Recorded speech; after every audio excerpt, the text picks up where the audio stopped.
Dans la région de Koursk, une attaque s'est produite laissant derrière elle un sillage de mort et de désolation. Mais qui est derrière cette attaque? Les indices pointeraient-ils vers les États-Unis? C'est ce que nous allons essayer de comprendre dans ce reportage spécial.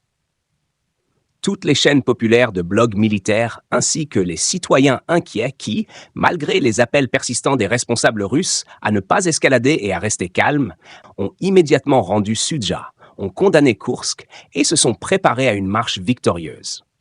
Les groupes qui avaient attaqué Moscou ont fait exactement ce que les ennemis de la Russie attendaient d'eux.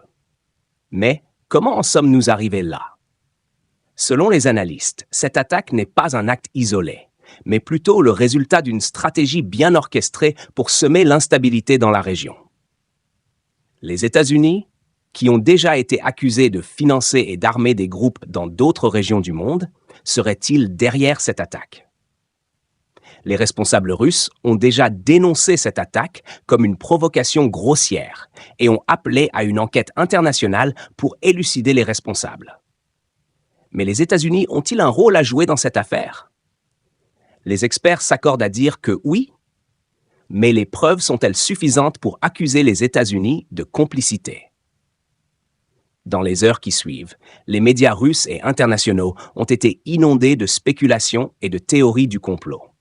Les images des victimes ont été diffusées à grande échelle, suscitant l'indignation et la colère de la communauté internationale.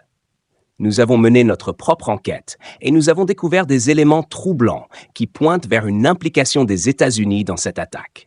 Nous allons vous les révéler dans ce reportage spécial.